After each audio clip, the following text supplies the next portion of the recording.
Vamos falar de economia então agora, porque o presidente Lula autorizou o início do processo que pode levar a uma retaliação contra os Estados Unidos em resposta ao tarifaço.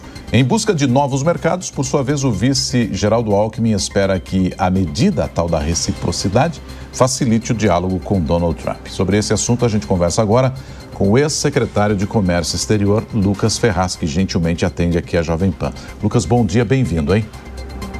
Bom dia, Roberto. Um prazer estar aqui com vocês. Essa medida pode ser um facilitador para a gente tentar conversar com os Estados Unidos ou pode ter o efeito contrário? E eu pergunto isso já trazendo um outro ingrediente para você aqui, Lucas. Eu estava acompanhando informações sobre o preço do café, que está disparando lá nos Estados Unidos e a indústria local já preparando um reajuste em virtude dos produtos brasileiros que não vão chegar lá com o preço que era anteriormente. Pois é, Roberto, situação realmente muito complicada, né? Começando pela lei da reciprocidade, essa foi uma lei que foi criada em abril. Eu entendo que uma lei, de certa forma, necessária, digamos, as suas raízes ali não tinham necessariamente uma relação direta com o tarifaço americano, né, com toda essa guerra comercial que a gente vem testemunhando, né, desde o início do segundo mandato do presidente Trump. Ele estava mais relacionado, né, ela estava mais relacionada com a questão do chamado pacote verde da União Europeia, mas eu entendo que num mundo onde as regras de comércio foram muito enfraquecidas, basicamente com a maior economia do mundo, que é hoje os Estados Unidos, elas deixaram de valer, o Brasil precisa ter um mecanismo, né, para se defender, né, sobretudo no momento em que a OMC está muito enfraquecida, seu órgão de apelação está paralisado desde 2019, então o mecanismo em si é um mecanismo válido. A pergunta esse mecanismo que nunca foi utilizado está no melhor momento, né, para a gente fazer esse movimento? Está no melhor momento para ser ativado? E eu realmente tenho muitas dúvidas em relação a isso. Eu acho que é muito arriscado esse movimento, sobretudo quando a gente leva em consideração que a semana que vem nós teremos a audiência pública no dia 3 de setembro, né, da sessão 301, o Brasil está sendo investigado, né, ou seja, para além do tarifaço, né, que coloca as nossas tarifas nos Estados Unidos numa média simples da ordem de 49%, para além desse tarifaço, abriu-se também uma investigação contra algumas práticas comerciais brasileiras, e aí envolve a questão do PIX, envolve a questão do desmatamento, dos acordos comerciais, do etanol, né? Enfim, uma série de pontos que serão discutidos no dia 3 de setembro, né? na próxima semana. E também é bom lembrar, né, que, infelizmente, essa discussão toda foi contaminada também por questões de política interna e teremos o julgamento do presidente Bolsonaro também iniciando na próxima semana. Então, eu acho que começaram a investigação, né, que nunca foi feita pelo Brasil contra os Estados Unidos, realmente o timing não me parece adequado. E eu acho que é bom lembrar também, Roberto, de todos os países que foram afetados, e não foi só o Brasil que foi até afetado com uma tarifa alta, lembrando que a Índia também recentemente foi afetada com a tarifa de 50%, cobrindo toda a sua pauta comercial, a própria China, enfim, a própria União Europeia, ou seja, o mundo inteiro está sendo afetado. E aqueles países que, porventura, decidiram retaliar ou ameaçaram algum tipo de retaliação foram duramente punidos, ou seja, o Trump sempre acaba dobrando a aposta. Vamos colocar em perspectiva que, no caso do Brasil, nós estamos falando de uma economia de 2 trilhões de dólares, né? Os Estados Unidos é uma economia de 28 trilhões de dólares.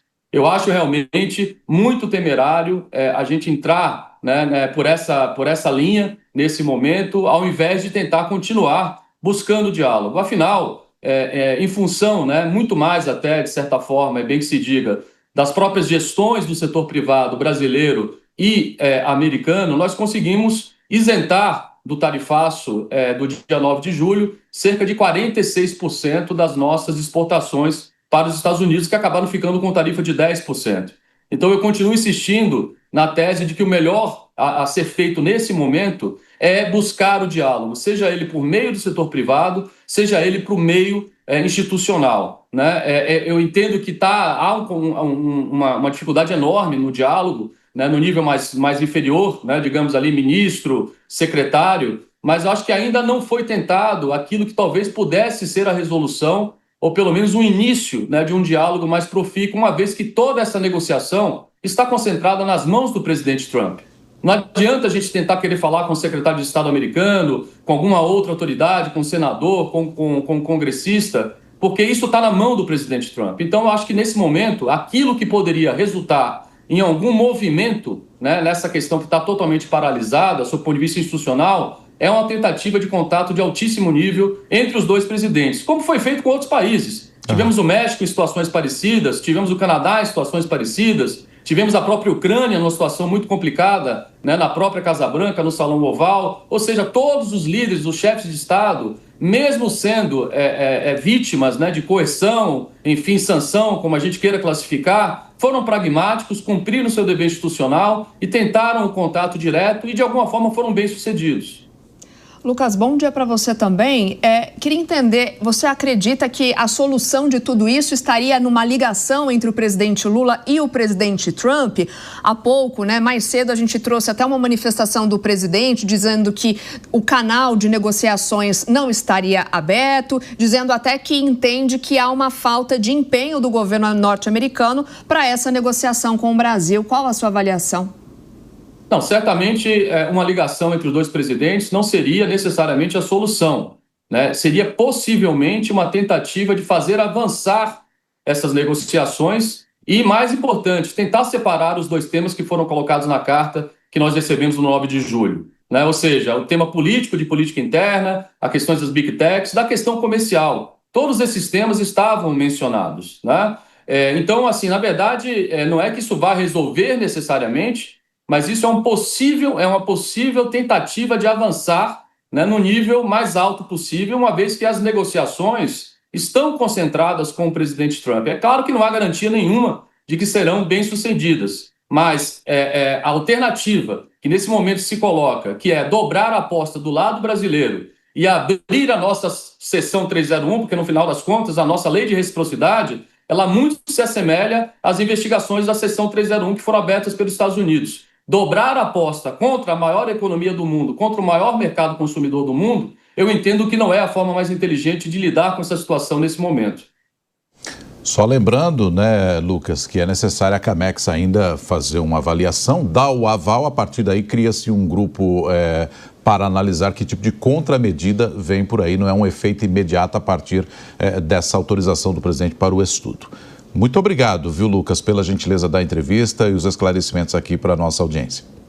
Sempre um prazer, Roberto. Um grande abraço e bom dia para vocês. Ex-secretário de Comércio Exterior, Lucas Ferraz. São 9 horas.